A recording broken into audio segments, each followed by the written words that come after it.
thank you all for being here. If you don't know, I'm Allison. No, this is Allison.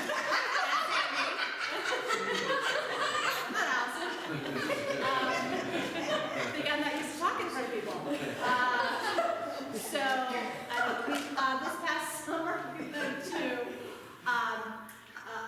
On Eagle's Wing, so sometimes you'll see it abbreviated OEW, which that's an organization that supports the native tribes in the Northwest Territory. So we'll give you a little bit of information about that. And when you see NWT, that's the Northwest Territory, and Sandy's going to dive into that. So great. For part of our trip, this was one of our views that we woke up to every morning. So very outdoorsy, very beautiful, very serene space. So we began in Newark Airport, Sandy and I did. We flew from Newark to Toronto, which is a quick little flight. And then from Toronto, we flew to Yellowknife. And Yellowknife is a main city, and we'll call it a city because it's not comparable to like our big cities like New York and Philadelphia. So when we got off of our plane, this was about 10 o'clock at night. Snapped a picture, and they no phones, so we were, oh, okay. But so that's kind of what nighttime looked like. So, And this is the plane that lost my luggage for 3 days. So I wore that same outfit. We went to Walmart and picked up a few new things. But yeah. So overall, like the process into Canada was very easy, as well as exiting. We had On Eagle's Wing provided us with immigration papers and enough documentation if they had questions to support our purpose in their country. So. All right, so this, just to give you a little background about what this is a map of upper northwest Canada. So like down here would be like Washington State, down here. So the yellow is the Northwest Territory. So about 3 Pennsylvanias fit into the Northwest Territory. This is Yellowknife where we flew. This little town here is Behchoko, which is the town that we went to provide Bible camp. There are 40,000 people that live in the yellow area. 20,000 of them live in Yellowknife. So only 20,000 live in all the rest of the yellow. Very sparsely populated.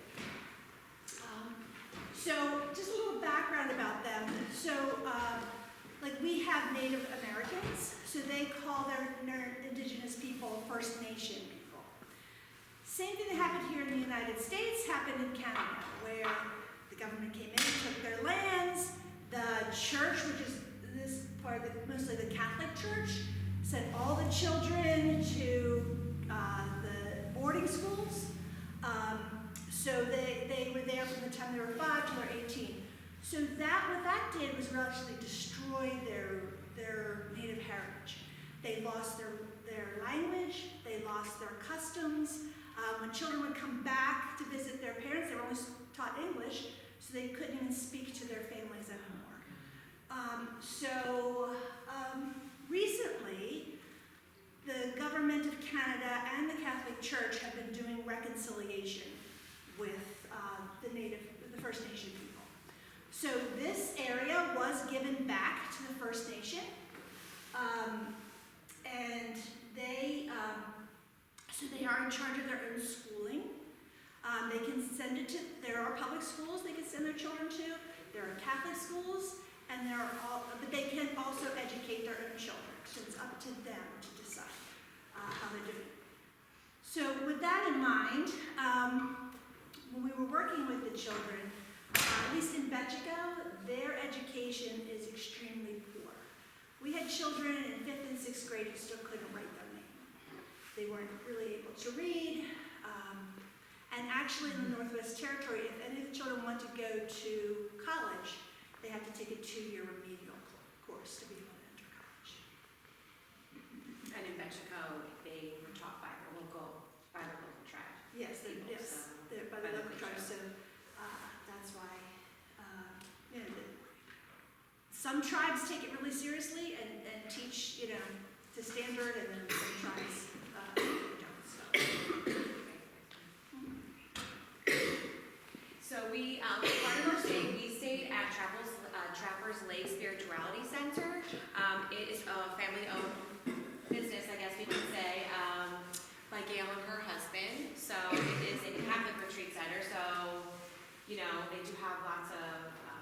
statues and things like that, but they were very welcoming, so they offered dorm-like accommodations. This is where Sandy and I slept for one of our trips. So we started here, then we left for Behchoko, and then we returned back to Trappers. So they really do use it as like a nice hub for people that are traveling, whether they're with the On Eagle's Wings or other spiritual groups too. So we had 2 beds. We had a fan, and then this was like outside of our area, and then we had shared bathrooms, and they did have a refrigerator, but we were responsible for providing all of our meals for ourselves while we were here at Trappers, as well as while we were in Behchoko. Anything else about our? There's like a little lounge area too, where you could watch TV if we wanted to, or there's refrigerator, table, that kind of thing. I think it's important to mention, like, even it looks more calm, it's not very rustic, but the water in the Northwest Territory is delivered every day. Yes. So they do ask you to, shower in moderation and just be mindful of the water use. So as here at Trappers as well as in Behchoko, we would hear the water trucks every day. It sounds similar to, I guess, like a trash truck. Yes. Right? And their sewage is also pumped out. So because it's all rock, it's pumped out, it's taken to a lake they call Sewer Lagoon. And it's just pumped into the lagoon. So that's every day that happens too. Yeah, because there is permafrost, so they can't dig. And then this, Sandy and I, like I said, the accommodations were basic, but they were so accommodating and kind to us. They had canoes, they had paddle boats, so Sandy and I are out on the other side of Trappers. This is Gail and her family's home, so when we were there, they were hosting like a family reunion, so we got to see them, their family, but we paddled a little bit, and then Trappers is just right out on the road of like a highway, so this is Sandy out there, and you can just tell where Trappers is by the cross, so that's how Sandy told them to look for her when they delivered her luggage. At the place with the cross. Yes, yeah. And so across the street from this is a local golf course, but because everything is stone and rock and permafrost, golfers carry a little piece of sod, and then they put it down and tee off, and then they pick up their sod, and then they go to the next. They're really soft. Yeah, so it's, yeah. The new way. So then when we got to Behchoko, we did get there by transportation. There was a seminary student that was from Oklahoma, but receiving his instruction through It's like multicultural yes, class. from Pittsburgh. So he borrowed a van from somebody else that was in Oaxaca. She was doing one of her missions up there, so we borrowed her van, and then they drove us to Behchoko. So we did not have our own transportation, so flexibility was a really big thing, and we'll just keep talking about how we were just so flexible throughout this trip. So entering into Behchoko, we just took a highway and a little bumpy, About an hour. and this was just like their welcoming teepee here. They do say teepee, and Mossy is their way of like saying thank you and like welcome. So we heard that a lot. And then, so there's our van that we used. That was Pastor Whitney's van. And then in Behchoko, there's one of 2 churches. So if you ask the children in the community, do you go to church? And they say, which one? The brown church or the white church? So that's how they identified the churches. This was the brown church, and this was the local Catholic church. So that's where we originally were going to be hosting Bible camp in the evening. However, within this community, drugs and alcohol are a really big contributing factor. Like Sandy said, when the state came in, or the country came in to overrule them and put them into residential schools, drugs and alcohol became a really big effect of that because they lost their culture, their identity, their local language. So where we stayed in Behchoko, it was a dry town. However, drugs were still a really big factor.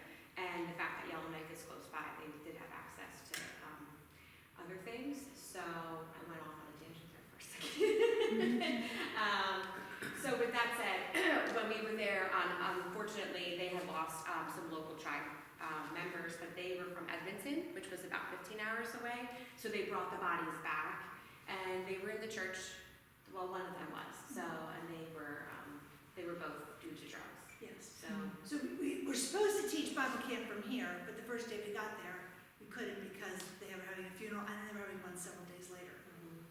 So this is the Catholic Church. The other church would be Anglo-Saxon, right? Was the other religion that people choose there. But most of them are Catholic. Most of them are Catholic. And just to speak about the Catholic Church for 1 second, when they pay their taxes, they can decide if they want their money to go to the Catholic school, the Catholic Church school, or to the public school. So they choose.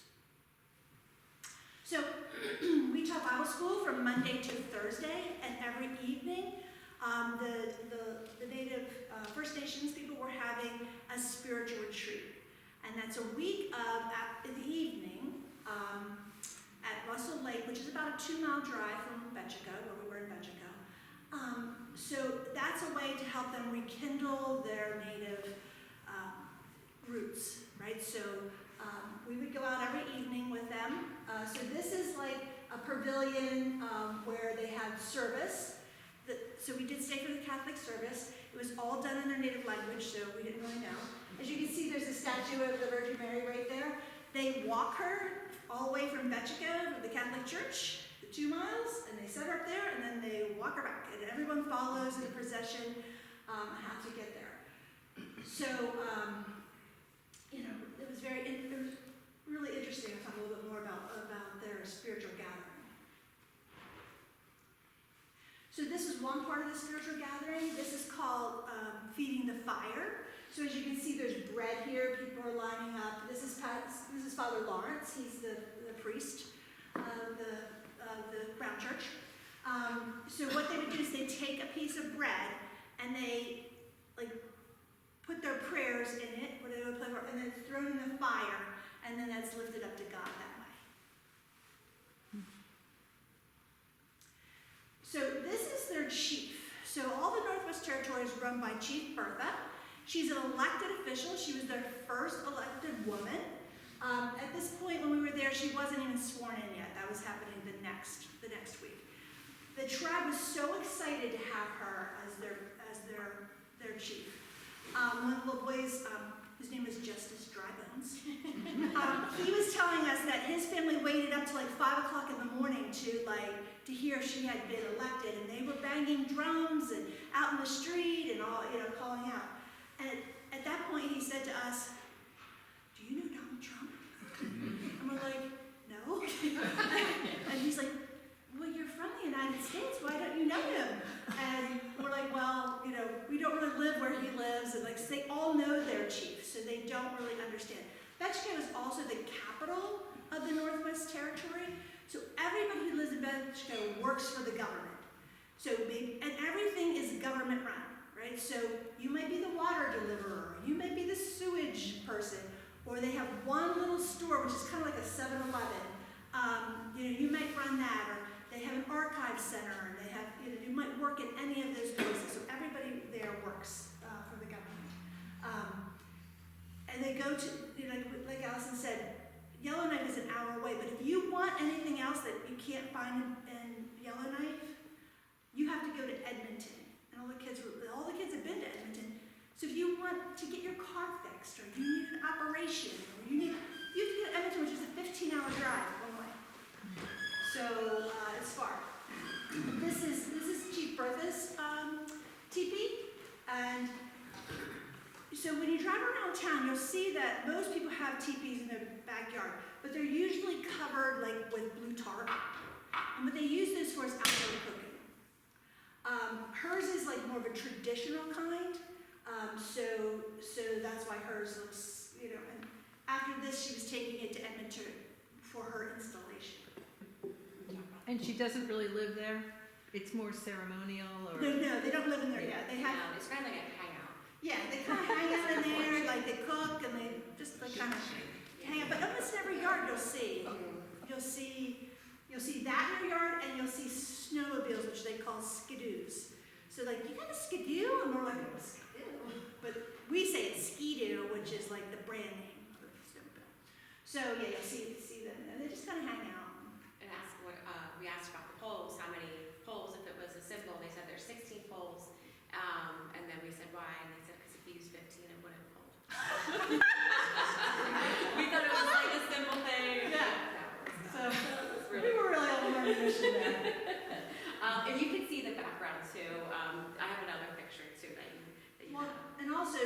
Chief Bertha and her husband, who's a lawyer, were the instrumental factors in getting the Northwest Territory back into the tribe's hands, the first yeah. the Clecho tribe. So this was the, oh, go ahead. Okay, so this is just the inside, so this is looking up. And then all the UZTP, they cover the floor of it in pine bottles. And that they stay fresh in there for like 3 to 6 months. And it keeps them warm and smells great in there. So during the spiritual gathering, there was chairs in there. We went in, We talked. ate in there. We ate in there. Mhm. So it Yeah. was really great. And that's Larry. That's Larry. That's Larry, yeah. They definitely want to share their culture with you, so. When were you there? In July, Like 15th. last year? Last Yeah, year. this past summer. okay. Mhm. Oh. So this is Russell Lake. So it's at where they held the spiritual gathering. Like I said, about a 2-mile drive from Behchoko, from where we were staying in Behchoko. So that picture there is another ceremony they had. It was called Blessing of the Lake. And what would happen would be, first off the trees, they were ripping branches and twigs and things, and they were forming them into like little boats, look kind of nest, like a bird's nest, and then putting them on the lake. And Father Lawrence was praying over the lake, to bless the lake, bless the fish and things they take from the lake, just for abundance and that kind of thing. So it's really interesting. Every night we ate there, we had something different. So we had duck, we had caribou, we had fish from the lake. So delicious stuff. They had these big pots they were cooking right there, big pans and everything. The women from the village would make big things of macaroni salad. It was really delicious. So then this is a picture of Father Lars, he's blessing the lake. Here's someone with their little kind of boat that they made. So in 2023, but if you remember, we got all the smoke from the Canadian fires. Well, this is where it was, right? So the whole town looks like this, or worse. Like some parts of it, there's no trees at all. So during this time, we're having a reforestation. So they were planting 5 million trees. So they had hired a group to come in to do that. And you saw them all out, every day planting trees. Their camp that the reforestation workers stayed in was right next to, just down the road a little bit from where they were holding the spiritual gathering. Well, one of the days that we were there, their helicopter crashed and the pilot was killed. So every day, the tribe went down with drums and singing and praying for them, and then invited them all up for dinner. It was really such a great community feeling. Like they didn't know these people, and they weren't from their Clecho tribe. So it was really great the way they reached out to that community. Okay. Since we weren't able to use the local church, we were very flexible while we waited, and so they decided that we would use the local school. So their elementary school was kindergarten through 8th grade, taught by their local tribes people, and the kids were able to explain like what their schooling day looked like. It's a little different than what traditional American school may look like in the public school setting. So, but for the most part, we just stayed in the gym area, and it was actually worked out a little bit better because we were more in like a central part of town. So, and what we noticed a big difference with hosting Bible camp was the flexibility in the community, and the children kind of just came and left. So they didn't have necessarily a guardian dropping them off. Sometimes they would just come in, and then they would go, I'm leaving, so they would leave, but they would still be interested. And then every day, like, they started to trickle in a little bit more because they would tell their local, friends that they were there. So it was nice, but they, go ahead, you want to add something? Well, Allison and I are both preschool teachers, right? So we're like, sign your kids in, sign your kids out. Who's picking up who? Like, let's not get any kids. These kids, and they told us that just let them go. Like 5-year-olds are just walking out the door, and they'd leave, and then they'd come back with 3 more kids, and then they'd go again. So at any point of the day, you had a different number of kids, which was just really, really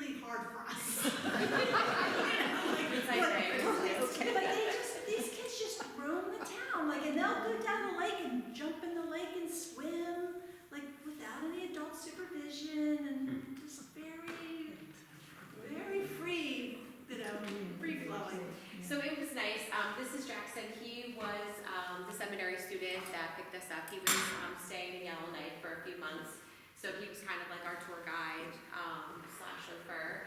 And then we also met some other people on our trip that came with On Eagles Wing, and some of them were involved with the Catholic Church, so they brought Bibles and things like that. So the kids showed some interest in, just following the Bible, and some of them were able to read some of it. They all knew, like, what God was. The way that they described it was a little different than maybe what American children would describe God as. For them, God was Mother Nature, so. The Creator. The Creator. They really so, say God, they say the Creator. Yeah. Yes, Creator or Mother Nature. So there's definitely different terms that we got to learn, but they were really good teachers too. So we would say we would read, but during this time, kids could come in and out. And overall, that On Eagles Wing had a theme for us. It was taste and see that the Lord is good. So lots of tactile things. We're using all of our 5 senses throughout our learning, and Sandy and I had everything planned down to the book. So it didn't go that way, but so we had it all. We had it all there, so it was good. But they really enjoyed the activities that we had, and it was really nice. They did have a sense of just taking care of each other, as you can see. So for the most part, it was a predominantly male population. So, but it sounded like some kids did go to other places throughout for the summertime. Oh, that's okay. So when Allison touched on that they take care of each other, it's amazing. I think because they probably don't have a lot of adult supervision, somebody would fall down, the rest would come to them and be like, "Are you all right? Like, let me help you." And we're playing bingo. They'd be like, "Look at Jeff's card. You have that one. You have that one." Like really, really, such a kind and caring group of kids. So these are just some pictures of the crafts that we got to do, and I guess you can see, like, right here was like the side door, and that's where they would just come in and out of. So they weren't able to go to the front of the school entrance just for, I think, safety purposes. So we had little signs and our van and stuff like that. I think they knew when we were there. With that said, just understanding that this population is very poor. We brought a lot of food with us, and the kids are definitely food driven, and they really enjoyed all the snacks and the food that we brought. So I think we got end of day one, we were like, we don't have enough food, because they were so excited about the crafts we had to do with food, and that they were able to do it, and they kept telling their friends. So On Eagles Wing did provide us with all of the planned materials. We had a lot of communication prior with planning on what we wanted to present and teach the children. So they did provide us things like the Fruit Loops that are definitely different from American Fruit Loops. Yeah. No dyes. No dyes. So that was one picture. We did a fruit salad one day, so that into our planning, we were at a grocery store in Yellowknife, so we were able to purchase all those goods because we knew once we got to Behchoko there would be no opportunity for any type of grocery store or anything like that. Like Sandy said, there's just a local convenience store where you could get soda, candy. Candy's a big one. And what we noticed there, the malnutrition is really there since they don't have access to proper nutrients and vitamins that are in fruits and vegetables. Or dental care. Their teeth are all very bad. So another interesting thing is because they just roam around the town, there's a woman in the town, her name is Kathy, and that's the hangout. So they just all go to Kathy's house all the time, and they're like, "Hey, you want to come to Kathy's house?" And we're like, "Sure, I guess." So we walk up, they just open the door, and here's 15 kids sitting around, eating sandwiches and watching TV, and Kathy's on the couch with them, and so we introduced ourselves. So at the end, when we had leftovers, we took them all to Kathy's house. So as we hosted it in the gym, it was nice that we got to learn more about their culture and stuff like that. So they taught us local games that they played. One of the games was Pom Pom Away. So we would definitely do a little bit of a craft and, just really try to highlight on the theme of the day. And then they would say, okay, we want to play Pom Pom Away. So it was really nice to have Jackson there because they definitely really looked for that male figure. And he was really great with the youth. And then, more crafts. I don't think they ever had Nutella, right? They had peanut butter, but we brought Nutella, and they were like, "What is this?" I'm like, "It's like chocolate peanut butter." So they really like that too. So you're making sliders. Yeah, we were making Nutella is on that. No one wanted peanut butter, they wanted Nutella. Yeah. What is that? So they do speak English? Yes, they all do. speak English. They do, yeah, they all speak English. I think like one of my biggest takeaways is just like Sandy had mentioned, is that they really do, they are a community of themselves. They do take care of each other. They're still kids when the day's over, but they really do take care of each other. They respect their land that they are on, and it just gave me a better insight of just kids are kids wherever you go, but there's definitely a need for more in that community. Yes. So this was outside. So Sandy and I stayed in a motel when we were in Behchoko. So if you stepped outside of our motel door, that was a teepee, and that's typically what they look like. And the water hookup was right over there near the sewer hookup. Yeah. Every day they do that. Everybody drives trucks. There wasn't hardly any cars. Because it gets to be 40 below there, they're all diesels, so you see all the plugs everywhere to plug them all in. So and when Allison says we stayed in a hotel, okay, well, okay, it wasn't a Four Seasons hotel. It was a place to stay. So. But they did give us the warning that like flexibility was something that we really needed to have an open mind and be flexible, and I think we did a really good job at that. We brought our sleeping bags, we used our sleeping bags. Because to the day before we left, we thought we were staying in across the street from the school, they made this fabulous rec center, like a community center. Because when they got their land back, they got big government money too, so they made this really nice rec center. So, till the day before we left, like that afternoon, we were staying in the rec center on the floor. So we packed our pillows and our sleeping bags and things, and then that morning we're like, oh no, you're going to stay at the hotel. So you have to be very flexible. But we took our sleeping bags. I was already packed, so I wasn't unpacking. And that was just us absolutely. And the weather was beautiful. Like you'd think, like it was in the chilly in the morning, maybe 50s, 40s, 50s, but then in the day it was in the 70s.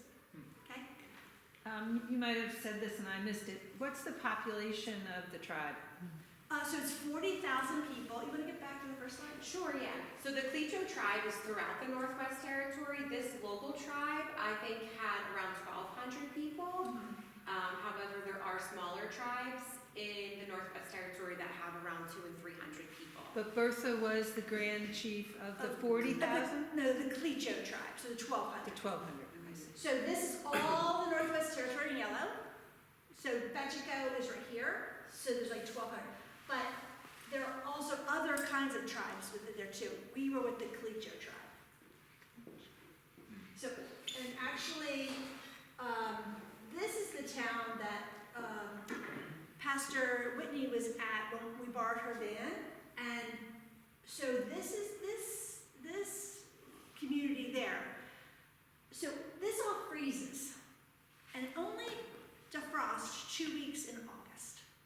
So they need to get every single thing they need for the entire year barged in at that time.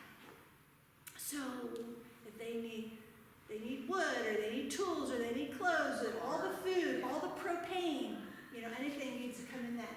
So in that town, they haven't had a pastor or priest for 10 years. And they're begging for one, begging. So that their church is in pretty good shape. But Pastor Whitney was up there trying to determine their parsonage, like where the pastor would stay, was in really disrepair. So she's trying to work with them. So, there may be an opportunity to go there and help build a parsonage. But July when she was there wasn't enough time to get the supplies on the barge. So now they're gonna have to come next August. And they go there by plane. Yes, so it's about a 2-hour flight from here to here. Like everything is by plane. Were there other volunteers there with you at all? So usually a Bible camp team is about 4 people. So Jackson, who was in one of our pictures there, he is studying to be a minister. So he was there doing his multicultural training. I don't know if we have a picture of Gary. Gary is a retired pastor who lives in Canada. He was there with us too. And then we had another woman, her name was Jen. She was from because what was Christ? She was from the Catholic Yes. organization. She works more with teens. So she kind of popped in and out. And what she did was during the spiritual gathering, during the day, spiritual gathering started in the evening, they got a group of teenagers there to try to teach them native ways. How do you hunt? How do you cook? How do you fish? They plucked ducks. and They, then had yes, so that great. day. So they plucked the ducks, they, fished for their food. So she was helping them, with that kind of thing too. So they like the teams before. Since Allison and I were the only ones from God's Love, they teamed us up with other people. Now, if we had other people going, we'd have been a team for ourselves. And you said you did a lot of the planning for the activities and things? Well, no, they provided a curriculum. So what they provided was the curriculum, and then they provided some of the craft things that go with it. Okay. Our responsibility was our flight, and they also provided the housing and transportation. So we provided our flight, our food, and then Allison planned some additional things to do. And I think I was curious, what did you see in terms of cell phones? Did people have cell phones? Did kids have cell phones? Everybody. Is that how they connected to the outside yeah, all the world? kids had it just like here. Was there face Cell in phone, it? cell phone coverage was good. We never ran out of coverage. It was- Well, it's how you can then bury wires and Oh, stuff yeah, and you can't. you can't do it, bury right? nothing So can it's be- probably Yeah. Yeah, houses sit on stilts. They sit on because the permafrost moves, right? So then, everything moves. Did you see any animals? Good. So we went buffalo hunting one night. So we saw a couple buffalo. So that was And, I think moose is another one they'll say. Yes. I saw otter in the water. There's lots of different types of ducks. Foxes. They say the moose are near the water, but we didn't we tried adventure to too far. So yeah. I thought it was really interesting. One of the kids shared a story like they caught a duck, and he's like, "I caught it, yeah." And I was like, "Yeah. What did you do with it?" He's like, "I gave it back to mother." And I was like, "Oh." But he tells me this whole extravagant story of how he caught a duck, and then I'm waiting for him to say like, "I ate it" or "I took it home." I'm like, "What did you do next?" He's like, "I gave it back to mother," which they just give it back to mother Earth. So they still are respecting their land and their animals and things like that. So And they say A after everything or yay. They have a different pitch to how they speak too. So and they want to know if we went to Hollywood. We've been to Hollywood. in LA, LA. the White House, So they do know things like that. Don't jump in Hollywood. Yeah. Well, the two things about America. You have to do two things. Those are the two things to know. We did a craft, like it was all about our senses and things that we brought. Popcorn, we popped popcorn and we brought gloves to make hands and put the popcorn in, and I had gotten candy corn and I brought For it the in fingernails. for the fingernails in the glove, and they didn't know what candy corn was. So they're like, "What is this?" I'm like, "It's candy corn, it's just candy, And one of them was missing like the white part of the candy corn. They're like, "This one's missing a color," and I was like, "It's okay, you can still eat it." And they were like, "Oh, okay." I was like, "Yeah, it's okay." But they were enamored by the candy corn, And so I we're was like- like, next year I'm gonna bring more candy corn back. Yeah, so we use that Halloween. Did Halloween? Yes, they have Halloween. Like, oh, we never saw candy corn, so they were. Next year, bring Peeps. Oh my gosh, could you imagine? Awful, yeah. How much daylight was there? Yeah, it was like 24 hours. Yeah. 24 hours. It So was like this for the most part, Yeah. even at nighttime. So we had blackout curtains, we had face masks, and I brought earplugs because you definitely needed them. There was definitely noises that happened yeah, it wasn't one that's throughout the loud. night. We're stage. Yeah, this is at 10 o'clock at night. So it's basically that all the time. They have ravens too, which we don't really like, and they are really loud and they sound like they say murder. So And there's a lot of them. yeah. So there's only a short window when you can visit there, right? I mean, So- what do they do the rest of the year for education or support? So On Eagles Wing wanted us to go specifically at that time for that Roland Bible Camp because of the spiritual gathering. It does welcome more tribe members back to that area. However, we did just recently talk to Robin, who runs On Eagles Wing, and returning, they would like us to return around the same time for the spiritual gathering, but we're learning that there's other opportunities to go to other parts of the Northwest Territory and to serve other tribes. They're not Clicho tribes, some are Dene, I think, but Wati, Gamati, and Wititi. So these are ones that are closer to them that they would like, and they have members around 200, 300 in the population there. So obviously the children will be like smaller in numbers, but they have talked about maybe potentially visiting those areas too. They said Wati was about 2 hours from Behchoko. Yes. So, the last one. So Allison and I are going to go back to Behchoko in July. This is around the 15th for the spiritual gathering again. So we're going to do that. But there are also other times, like Allison just said, that they need things. Someone else in our congregation is interested in going the end of June. It's not available then, but there's opportunities there. So we're going to have an interest meeting for anybody who's interested in going on February 8th during this time period, 10 o'clock. So if you're interested in hearing more about it, I think you want to go, you want to hear more detail, you can join Allison and I that day, and either come with us when we go. Allison and I have decided when we go next time, we're going to rent a car, because they do have rental cars at the airport. We're going to rent a car this time so that we can just go out and explore more and see the sights and get more familiar with the area. Was this your first time there? This was our first time. In the Northwest Territory, Yeah. They did ask if this is your first time in Canada. No, but then going that far up. Yeah. It's kind of, where Behchoko is, like, if you can picture where Anchorage is, Alaska, it's kind of straight across. Okay, so it's that high up, and, but they have, it's about 2 hours from the Arctic Circle, and, but they have Bible camps way up even higher, so, so they have any questions? Did you meet any parents of the children? Were they around? Grandparents, some grandparents we met, not really, no.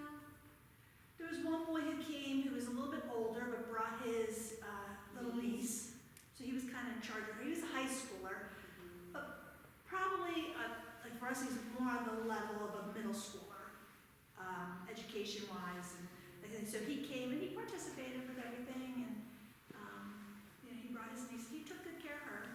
Is their school year the same, so they were off from school during the Yes. summer months? But what's interesting about their school is they go for a certain part of the year, but at lunchtime they can go home or they can come back. And they don't have to finish the rest of the day. Like, just come and go. So, And it sounds like some of the grades are combined too, depending Yes. on like the amount of. like first and second would be together because there's not that many children. The rec center, which is across the street from the school, beautiful indoor hockey rink, giant basketball court. They have their cultural center inside, so we took a tour of that. And the young gentleman who showed us around, like, he had been to college. So he showed us, explained their history and how they, so that was interesting. How many children did you have at any given time? So we could have as low as 5 or 6 and as much as 15. Just at any point. And come on, they have snacks, so then they would just come Yeah, and, yeah. and Or they peek their head in the door. What do you got for snacks today? We're like, we got this, okay, come on. So if we're going back, we're gonna do much more food. Like, I think we're gonna do more of like a lunch, like have lunch there. Yeah, and even the local families were saying the kids are hungry, like they're hungry, bring food, so, so we will. Yeah. What is the age range that you taught? So I think the youngest was about 5, Mm-hmm. it's Aiden, Aiden, yeah. and he was going into 9th grade, right? No, 5 years old to about 9th. To about 9th grade, yeah, 5 years The old. boy I was talking about, Brunson. 13, 14, yeah. Yeah. So I think that Bible camp is elementary age kids. Yeah, but we didn't have any, if they wanted to come and just see what we were about, we weren't going to ask anyone to leave as long as, But there was no permission slips, no emergency contact. So did you have like 7 hours of time that you were gonna be there? Yes. Okay. It was in the afternoon at 2 o'clock to 5 o'clock. Because since it's light there all the time, and in the winter it's dark there all the time, these kids are out in the streets till 1, 2 o'clock in the morning. Right? So they sleep in. And matter of fact, one girl came in, she's like, "What time is this?" I said, "It starts at 2." She said, "Oh, I'm still in bed too." You know, so they sleep late because they're out. Because the rest of the winter, it's dark all the time, so they don't get out. So and dogs, their pet dogs are just, they just run the town too. Like, one boy brought his puppy. And like, you just want they're just dogs, you know, they're friendly, but you know, they're not in fences or go into the house or anything like that. They're outdoor dogs. What do they aspire to? Like, do the kids have dreams of, I want to leave the area, or they want to stay? Not in this, because Behchoko is the capital, everybody's gonna work for the government. Okay. Now, I don't know if you lived in a different area, but that's what they just expect. I will plow the roads, I will drive the water truck, I will, you know, everybody works for the government there, so I guess they just figure that's what they're gonna do. But the government is the Indian tribe, Yes, Clicho, so they which would is be run the by tribe. Chief Burke. So, and they have you know, the town is very, very small. I mean, I don't know, 6 blocks maybe, you know? So there's a big government building, that, you know, we walked around and looked at all the offices are in there. Did they have any healthcare? So if they needed healthcare, they had to go into the city. So there was no, in Behchoko, there was no like local doctor or anything like that. So if they needed any like, type of immediate care, they would have to drive an hour into Yellowknife. But then if they needed something like a dental surgery and things like that, they would go to Edmonton. So I think they're run with universal healthcare, but it didn't seem like it was something that was apparent in there. We had one girl come in and she had the worst scab on her leg. She was running and fell on the stones and hurt like this giant thing. But it was wrapped up, like her grandmother wrapped it up in some gauze and then ace bandage around it and like, she's like, "It's fine." "Oh, good." Yeah, the doc, like, it's going home remedies unless you're really, really, really sick, so. Thank you.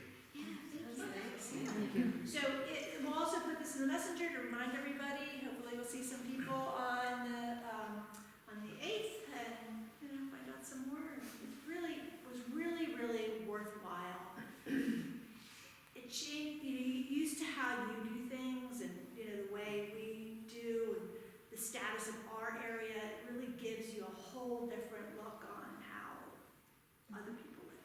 So, you know, that was How long were you there? a week. A week? Yeah, we got there, we came a little early, we got there on Friday. Bible camp started on Monday, so we got a little lay of the land and got to do a little sightseeing. Bible camp was Monday through Thursday, and then we left on Friday. So essentially, it's like a BBS. Yeah, exactly, what they call it. Yeah, Bible camp, so. Do you think there was any resistance to teaching the Bible with the adults? Not the These children. towns beg Robin to get people to come to them. Like they really want it. There's not enough volunteers to do all the tribes, so he has to pick and choose where they really want it. And they're very open to sharing their life, their culture. Do you feel like it's a marriage of Christianity and native culture? Yeah, I think they've lost a lot of their native culture. Oh, you do? Okay. Yeah, you know, you can definitely see the more, you know, The younger generation yeah, struggling. yeah. The older people, like at the spiritual gathering, it was mostly older people. Like we saw one little kid there. The rest are all older. You know, so, but you know, they're afraid they're going to lose their heritage, which is happening.